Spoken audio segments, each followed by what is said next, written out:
I never could have imagined it would be my own brother who accused my innocent 6-year-old son of stealing his fiancée's gold-plated iPhone.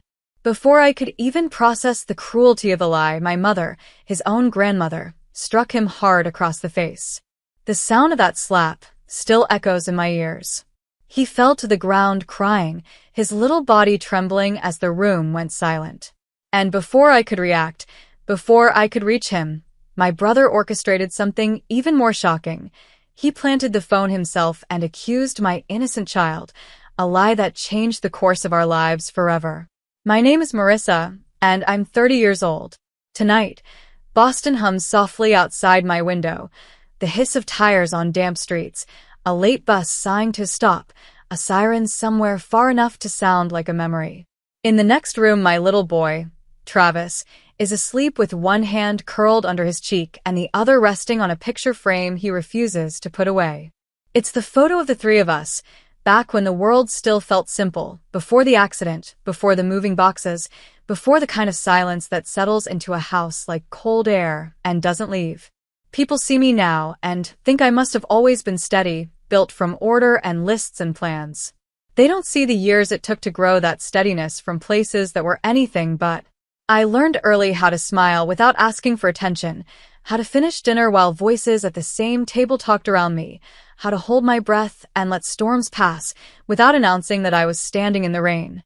My mother, Elena, had a phrase for me, quiet girl, and for a long time I believed quiet meant small. My brother, Brent, never had to be quiet. He was the bright one, the golden one, the boy who turned every hallway into a stage and every visit into a celebration. Mom called him Sunshine. When I brought home A's, she nodded. When Brent brought home anything at all, she clapped. That might sound like a child's complaint, but favoritism is not a bruise you can point to. It's more like a draft that keeps you cold even under blankets. Still, I made a life. I studied. I worked. I taught myself to measure worth in pages balanced, in budgets closed to the last cent, in small promises kept to myself. The city helped. Boston is a place where you can be alone without being lonely, where a walk along the river can rinse the hard parts of a day, where a library desk feels like a home you can borrow by the hour. I found pieces of myself in those rooms, quiet spaces full of other people's stories, until I had enough courage to start writing my own. If you follow me through what comes next, you'll see how love arrived in a bookstore aisle, how motherhood turned fear into a shield, how cruelty tried to break us at a party dressed up as family, and how truth, when called by the right name, can walk into a bright room and ask everyone to look again. I'm ready to tell it now, not because the pain is gone, but because we survived it. I was born into a house where love had rules, and those rules were written by my mother, Elena. She was a woman who spoke in judgments, never in questions, and the balance of her affection was always tilted toward my younger brother, Brent. From as far back as I can remember, Brent was the one who could do no wrong. If he stumbled, it was charming. If he failed, it was someone else's fault. If he succeeded, no matter how small, it was worthy of celebration. I, on the other hand, was the shadow in her story. Too quiet. Too ordinary. The one who blended into corners at family gatherings. My report cards carried A's, and my teachers spoke of me as diligent and focused, but Elena would only shrug. That's expected, she'd say, barely glancing at my achievements. But if Brent managed to bring home a single decent grade, there would be cake on the table that night. The imbalance was not just in attention, but in warmth. When Brent came running through the door, her arms opened. When I stepped in, she asked if I'd remembered to wipe my shoes. It may sound small, but the collection of small dismissals builds into something heavy enough to bend a child's shoulders. The only person who saw me, truly saw me, was my father.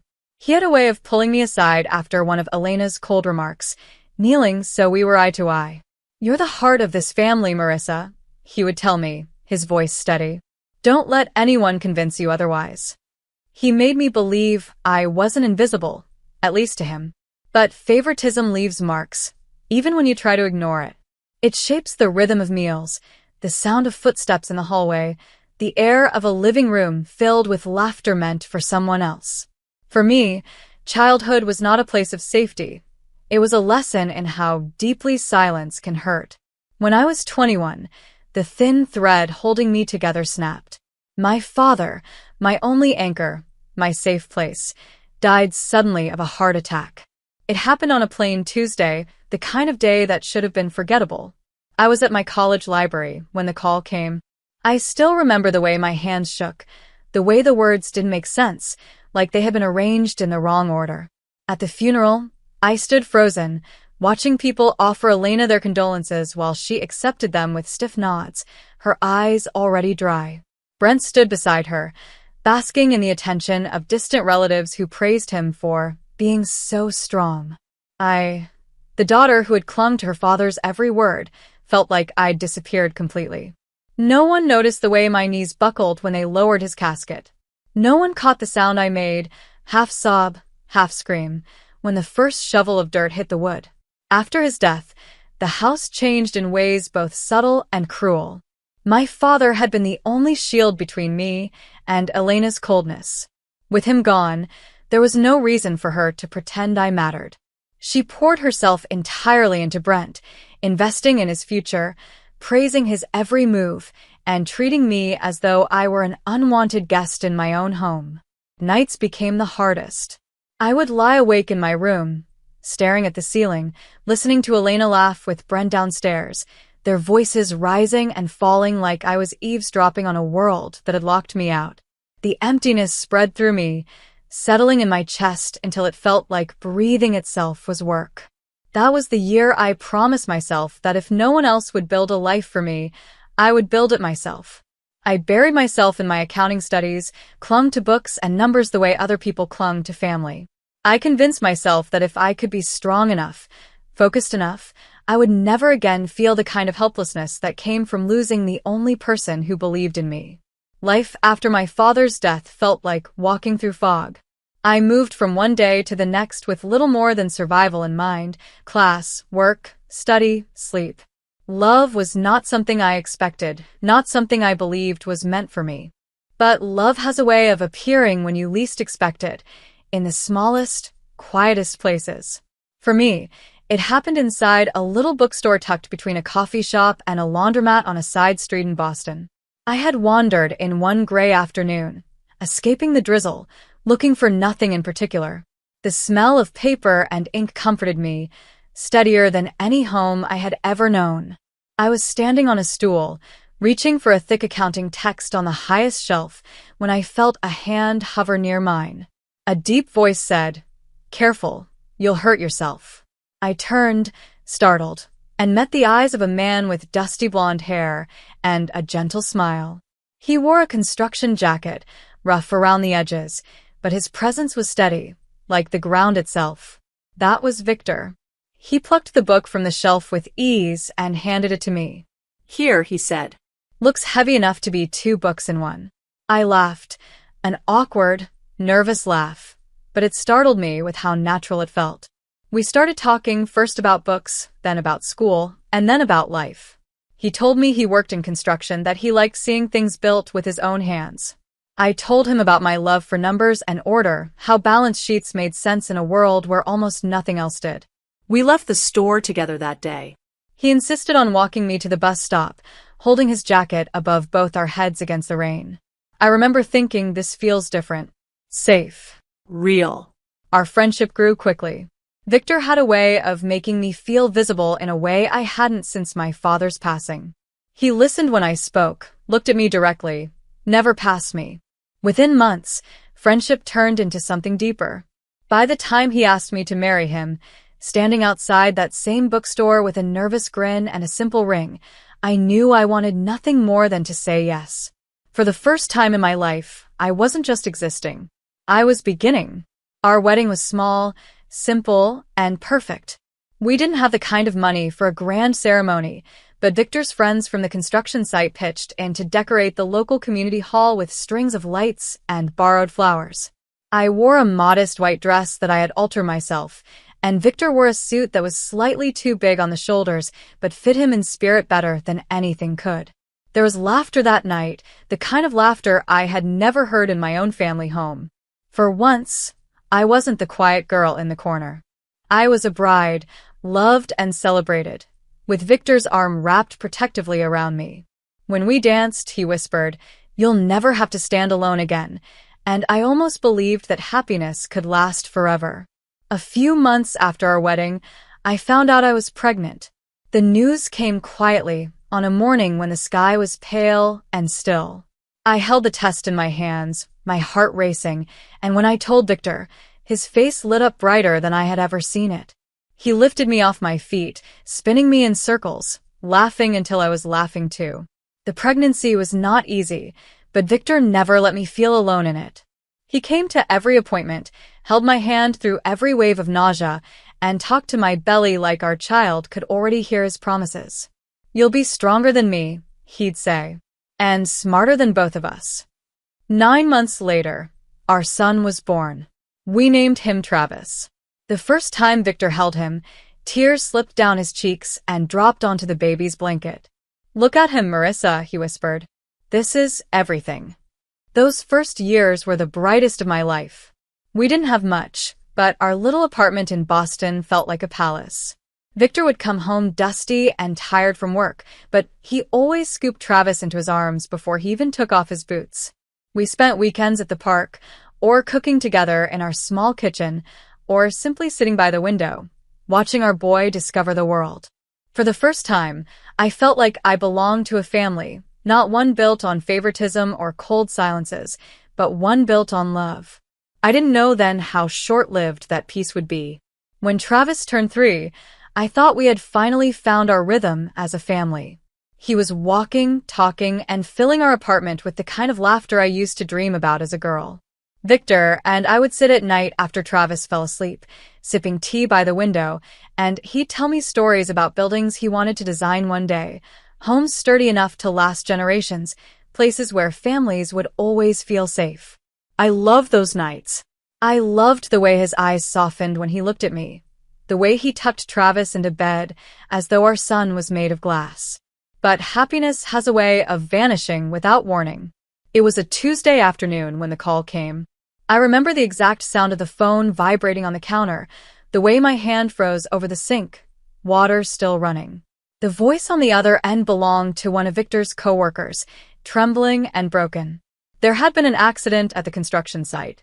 A scaffold collapsed. Victor had been working on the upper level. He didn't make it. The world tilted.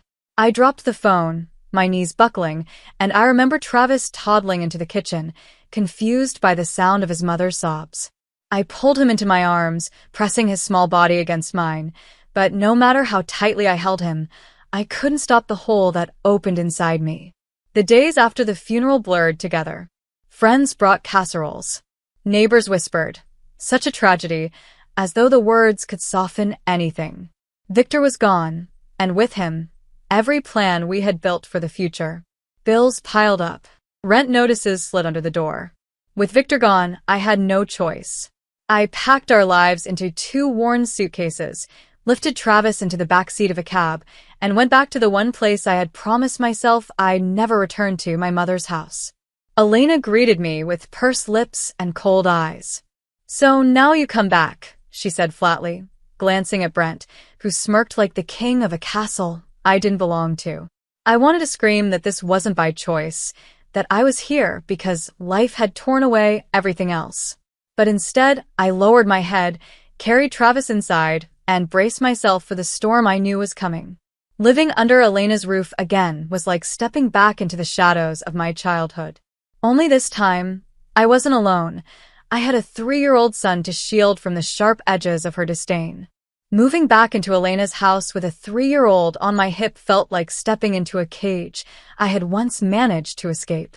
Nothing had changed. If anything, the walls had grown colder. My mother's words were knives dressed up as conversation, and Brent walked through those halls as if he owned them. From the very first night, the message was clear. We were not welcome. Elena eyed the suitcases by the door and muttered, "Don't spread your things everywhere. This is still Brent's home." She didn't look at Travis once. My boy clung to my leg, his wide eyes darting between us, sensing what I already knew, that kindness would not be offered here. Everyday life became an endless test. At breakfast, Elena fussed over Brent's toast while telling me, "Don't let Travis make a mess." If he laughed too loud, she snapped. If he cried, she rolled her eyes. Brent joined in too, smirking, tossing casual insults my way, calling me a burden, telling Travis he should learn not to be like his mother. It wasn't just words. It was the way they kept us on the margins. Family outings were planned without me. Photos were taken with Brent at the center, while Travis and I were cropped out of the frame, sometimes literally. I tried to shield my son, to whisper to him at night that he was loved, that none of what he heard was true. But children feel more than they understand, and I could see the way each harsh word bent his little shoulders a bit lower. Still, I endured. I cooked. I cleaned. I stretched what little money I had left to buy Travis school supplies, shoes, anything to make him feel like he belonged somewhere. I told myself this was temporary, that I just had to hold on until I could save enough to leave. But months blurred into years. Travis grew from 3 to 6 under that roof, learning too young how to flinch at his grandmother's voice, how to avoid his uncle's mocking laughter. Those years carved deep grooves in both of us, grooves that would later split wide open the night of Brent's engagement. I didn't know it yet, but the moment that would change everything was coming fast, and it would happen in front of more people than I could have ever imagined. By the time Travis was 6 years old, the air in Elena's house had grown heavier, thick with tension I carried like a second skin. I had learned to keep my head down, to shield my boy as best I could from the sharpness of her tongue and the smug superiority Brent wore like a crown. One evening, Elena called me into the living room. Her voice clipped. "Your brother is getting engaged," she announced, the words coated in pride. She was almost glowing, a sparkle I hadn't seen in her eyes since my father had been alive. But that sparkle was never for me, it was for Brent, always Brent. She glanced at me then, her mouth tightening into a line. "You and Travis will come," she said, not as an invitation but as an order. "Don't embarrass us. Just sit quietly, smile for the pictures, and remember this is Brent's moment, not yours." The night of the engagement, the venue was everything Elena loved, lavish, glittering, designed to impress. Crystal chandeliers rained light over tables draped in white linen. Guests murmured with glasses of champagne in hand, and Brent stood at the center, proud, grinning, his fiancée's diamond ring catching the glow of the candles. Elena hovered nearby, fussing over every detail, introducing Brent to every guest as though he were royalty. Travis and I were placed at a table in the corner, near the exit, as though we were an afterthought. He looked up at me with wide eyes, tugging at my sleeve. "Why are we sitting here, Mom? Everyone else is closer." I forced a smile. "Because this way we can see the whole room," I whispered, though inside I burned. My son was too young to understand the cruelty of being hidden in plain sight. As the evening stretched on, laughter and toasts filled the hall. I kept my gaze on Travis, his small fingers tracing patterns on the tablecloth, his innocence shining in a room that had none. I didn't know yet that before the night ended, all the years of silence, all the years of swallowing pain, would finally shatter under the weight of a single, cruel lie. The party had reached its peak, guests mingling, champagne flutes clinking, Brent and his fiancée standing arm in arm while Elena basked in the reflected glow of her golden child's moment. I sat quietly with Travis, watching the lights shimmer off the chandeliers, wishing the night would pass without incident. But peace was never something Elena allowed me for long. Suddenly, a sharp voice cut through the laughter. "My phone, it's gone." Brent's fiancée clutched her clutch bag open, her face pale with shock. "It's my gold-plated iPhone. I had it right here." A murmur rippled across the hall. Guests turned, whispering, frowning. Brent's eyes narrowed, scanning the room, and then, too quickly, far too quickly, his gaze landed on the corner where Travis and I sat. "There," he said coldly, pointing. "Check him." The room went silent. I froze, my breath caught in my throat. Travis looked up, confused, his small hands clutching at my arm. "Mom," he whispered, his voice trembling. Before I could move, Elena stormed toward us. Her heels clicked like hammers on the marble floor, her face twisted with fury. "I knew it," she spat, glaring at my son. Like mother, like son. Always dragging us down. She grabbed Travis by the arm, yanking him from his chair so roughly he cried out. Then, in front of every guest, she fisted her hand in his hair, yanking hard, and slapped him across the face so hard his head snapped sideways.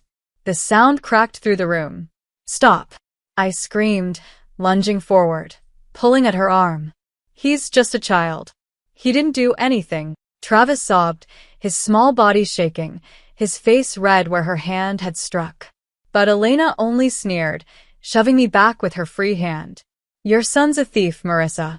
Just like you've always been a disappointment." Gasps filled the hall. Some guests turned away, unwilling to interfere, but others shifted uncomfortably, murmuring. Travis clung to my waist when I finally tore him free, burying his wet face into my dress. My own hands shook as I held him, my heart pounding with terror and rage. In that moment, I saw it clearly. This wasn't just cruelty, it was humiliation by design. Brent's eyes glittered with satisfaction. He had orchestrated this, and Elena, my own mother, had been more than willing to carry out the punishment. But they hadn't counted on what would happen next. For a moment, the hall was frozen in silence, the kind that presses against your ears and makes every breath sound too loud. Travis clung to me, his sobs muffled against my chest. I could feel the sting of eyes on us, guests whispering, some horrified, others too cowardly to step forward. Then, from near the back of the hall, a manager in a black suit raised his hand. "This has gone too far. I'm calling the police." His voice was firm, steady. Unlike the others, he didn't look away. The words broke the stillness. Brent's face paled for a flicker of a second before he forced a laugh. "There's no need for that. The kid just needs to admit what he did." But it was already too late. Within minutes, blue and red lights flashed outside the windows. 2 police officers entered the hall, their presence cutting through the pretense of celebration. Behind them came a pair of paramedics, their equipment bags swinging at their sides. "What's going on here?" one officer asked, his eyes scanning the shaken crowd before landing on Travis in my arms. His tear-streaked face, the redness of his cheek, the way his little hands clutched my dress, it was evidence enough that something was wrong. Elena stepped forward quickly, her voice sharp but trembling. "It's the boy. He stole a phone. He has to learn a lesson." The officer's jaw tightened. "And you struck him? In public? In front of witnesses?" Gasps rose from the guests. Elena faltered, her mouth opening and closing. "I didn't," she began, but her words cut off when the venue manager approached with a tablet in hand. "We have security cameras in every corner," he said evenly. "The footage is already queued. You'll want to see this." The video played on the screen near the reception desk. The room fell silent as the truth lit up before everyone. It clearly showed Brent glancing around before slipping the gold-plated iPhone beneath a tablecloth in the corner, smirking as he returned to the crowd. Not Travis. Never Travis. The murmurs grew into outrage. Brent's fiancée's parents rose from their seats, their faces set in disgust. "This engagement is over," her father declared, his voice carrying across the hall. "We will not tie our family to deceit and cruelty." They walked out, their daughter in tears, leaving Brent standing alone, humiliated. The officer turned back to Elena and Brent, his voice clipped. "Ma'am, you're under arrest for child abuse and assault." "Sir, you're under arrest for conspiracy and false accusation." Handcuffs clicked. The sound was sharp, final. As Elena and Brent were led out through the crowd, their heads bowed, I held Travis tighter. His small hand slipped into mine, trembling but safe now. For the first time in years, I felt the tide turning. The lies, the favoritism, the cruelty, it was finally being exposed under lights too bright to ignore. And this time, the world was watching. The weeks that followed felt like walking through a storm and finally seeing the sky clear. The state took over the case, and for once, I wasn't the one scrambling to prove myself. The evidence spoke louder than I ever could. Footage of Brent hiding the phone, the testimonies of shocked guests, and the visible bruise across Travis's cheek where Elena had struck him. Still, standing in that courtroom, I felt my chest tighten. Elena sat across from me, her eyes burning with the same coldness I had known my whole life. Brent avoided my gaze, his shoulders hunched, his arrogance stripped away now that the walls had closed in. The prosecutor presented the case with precision. "This is not a simple family dispute," he said, pacing before the jury. "This is a mother and son who conspired to humiliate, accuse, and physically harm a child, all to maintain control and power within their family dynamic. That is abuse. That is criminal." When it was my turn to testify, my hands shook, but my voice held steady. I told the court everything about growing up invisible in Elena's house, about the years of favoritism, about how Victor's death had forced me back into her walls, and how every day since had been filled with contempt. I told them about that night, about the slap that rang louder than the music, about Travis's cries, about how my 6-year-old had been branded a thief for a crime he never committed. The courtroom was silent when I finished. I looked at the jury, at the judge, at strangers who now held the fate of my mother and brother in their hands. For the first time, I didn't beg to be believed. I simply told the truth and let it stand. The verdict came swiftly. Elena was sentenced to 5 years in state prison for child abuse and assault. The sentencing followed state law and judicial discretion based on the evidence presented. Her plea for leniency, "I'm his grandmother, I didn't mean to hurt him," fell flat in the face of the footage and the testimonies. The judge's gavel came down without hesitation. Brent was sentenced to 3 years in prison for conspiracy and false accusation. Again, the duration was determined by court discretion and available statutes. The broken engagement, the shame in his fiancé's family's eyes, it all echoed louder than his hollow apologies. As the deputies led them away, Elena finally looked at me. There was no apology in her face, only fury, the same fury she had carried my entire life. But this time, it didn't pierce me. It rolled off like rain on glass. I walked out of that courthouse with Travis's small hand in mine. For the first time in years, the air felt lighter. Justice had spoken, not just for me, but for my son. When the trial ended, it felt as if an enormous weight had finally lifted from my shoulders. For years, Elena's voice had lived inside my head, sharp, cold, reminding me I was never enough. Brent's smirk had haunted me like a shadow, proof that cruelty could be rewarded while honesty went unseen. But with the judge's gavel, their power over me shattered. Life didn't magically become easy overnight, but it became ours. Travis and I packed what little we had left from Elena's house and never looked back. I rented a small apartment on the quieter side of Boston, nothing fancy, just 2 rooms with peeling paint and windows that rattled in the wind. To me, it felt like a palace, because it was ours. I leaned on what I had always known: numbers, order, and persistence. I started offering accounting help to small businesses around the neighborhood, balancing their books in the evenings while Travis did his homework at the same table. At first, the money was barely enough to cover rent, but I kept going. Word spread. Within a year, I had enough clients to call it a business. There were nights I worked late, my eyes burning over spreadsheets, but then I'd glance up and see Travis asleep on the couch, his face peaceful, free of fear. That sight gave me strength. He was thriving at school, making friends, smiling without hesitation. The bruise on his cheek had long faded, but the scar on my heart reminded me every day why I had to keep building something better for him. Boston became our sanctuary. On weekends, Travis and I would walk through the park, feed the ducks by the pond, or sit on the benches near the Charles River. One evening, as the sun painted the water in gold, he slipped his hand into mine and said, "Mom, we're happy now, right?" I smiled, my eyes stinging with tears. "Yes, baby, we're happy now." I looked at him and thought about everything we had endured: the favoritism, the years of silence, Victor's death, the cruel accusations. We had been beaten down, humiliated, left to stand in the corner of a life that was supposed to belong to us. And yet here we were, still standing, still moving forward. As the city lights blinked awake across the water, I whispered to myself, I lost everything once, but with my son by my side, I gained everything again. And for the first time, I believed it. Thank you for watching the story until the end. If you enjoyed it and want to hear more powerful stories like this, make sure to like, leave your thoughts in the comments, and subscribe to the channel for upcoming videos. Your support means a lot and helps us keep bringing you more meaningful stories.